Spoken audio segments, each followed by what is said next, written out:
Hey, how's it going? I'm Gabby Wallace, and this is Go Natural English.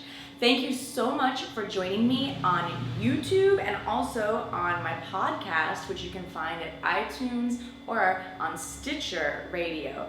Now, in this English tip, I'm going to answer a question from a Go Natural English community member, Jaume. Jaume told me that his biggest challenge is how to think only in English. So in this quick tip, I'm going to give you my advice.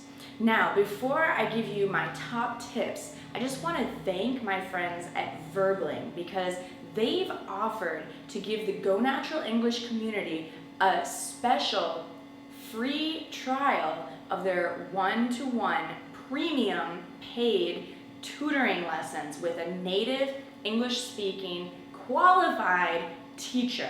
So you can take advantage of that offer to try it out and see if Verbling is right for you at gonaturaleNglish.com/Verbling. It's a great way to practice. I love practicing languages online myself, and I'll tell you in another episode about my Portuguese lessons that I took at Verbling. But let's keep it focused and not get off topic. Let's talk about how to think only in English. So take a look over here. I have written down on my whiteboard, first of all, start small. You don't have to think every single thought completely in English. Start with the words that you know.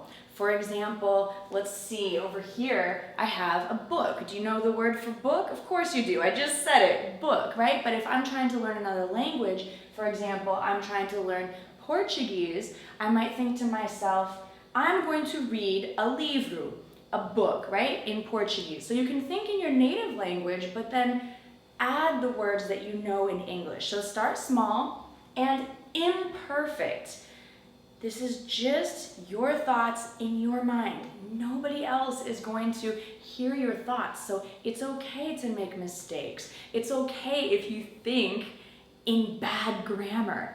Nobody's going to know. So think in the best grammar and the best vocabulary that you can.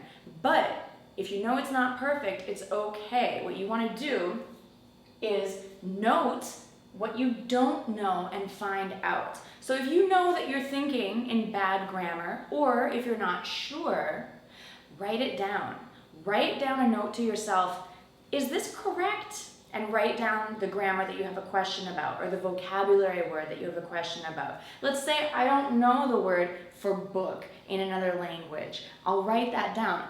What is the word for book? How can I say book in Portuguese or in another language I'm learning, okay? So then you find out. Now, you can find out the right way to say things in a lot of different ways. You could ask a friend who speaks English or who's studying English with you, ask an English teacher, look online, Google it. Now, when I've learned other languages, Spanish, Portuguese, French, Japanese, and I love learning languages. So I'm not trying to brag, but I do love to find out how to speak other languages like a native speaker. And I have found it really difficult to find the answers online, or I just don't have a friend around who speaks the language fluently. So what I recommend is to get online, try an online lesson, and you can ask your English teacher, how can I say this in a natural or native way? How do native speakers talk about this, whatever it is that you want to talk about? So again, I would recommend trying Verbling, and you can find that special offer to try your first lesson for free at gonaturaleNglish.com/Verbling, VERBLING. Only through that link can you get the special offer for the Go Natural English community, all right? Now, here's some other ideas for thinking in English. ID, or identify objects. Oh, what's that? It's a plant, right? So think in English. Ask yourself the question in English or in your native language, but just look around you. Where are you? What environment are you in? Can you label items that you see? That's a great way to get started, and you'll find quickly which parts of your vocabulary need developing. So identify Plan. I know that we all think about what we are going to do in our minds. So ask yourself in English, what am I going to do today? What do I want to do this weekend? And make those plans in your mind in English.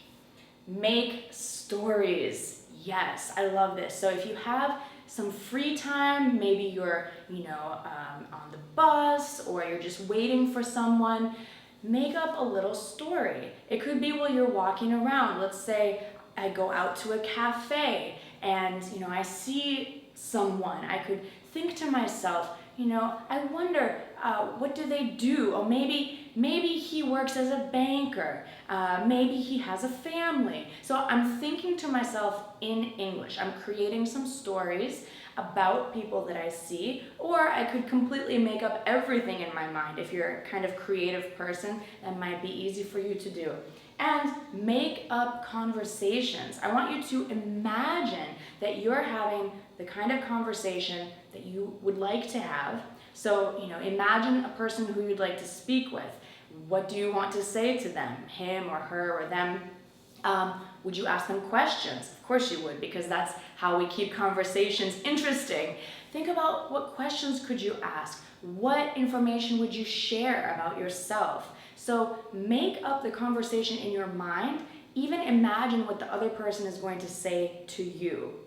Now, these are all great ways to think in English. And if you keep doing this, if you continue to just start small, imperfect is okay. If you identify things around you, if you make your plans in your mind, or writing a to-do list in English, make up stories, make up conversations, and this is where you're going to grow the most. Make a note. Actually, it could be in your mind, or you could write it down, or you could enter it in your smartphone, send an email to yourself, whatever you do to stay organized with your notes, and understand and realize and just make a note of those words or the grammar points that you're not sure about how to say. Maybe there's an idiom that you think you've heard people say in English, but you're not quite sure what it is, or a slang word that you'd like to ask about. Save those notes and ask. You can ask me, you can contact me, gonaturalenglish.com/contact, but the best way, like I've mentioned a couple times already, is to go to gonaturalenglish.com/verbling. All right. Now, if you'd like to learn more from me at Go Natural English, I have an awesome new members video course that's called Fluent in 15, because there's 15-minute lessons so you can learn quickly and easily together with me and the Go Natural English community, with video and with our secret practice group online. So find out more about that at gonaturalenglish.com/fluent15, FLUENT 15. All right, guys, thank you so much for watching. Make sure that you subscribe on YouTube or subscribe to the podcast on iTunes.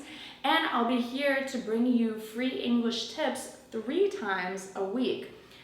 Thank you so much. Love you guys, and I'll talk to you soon. Bye.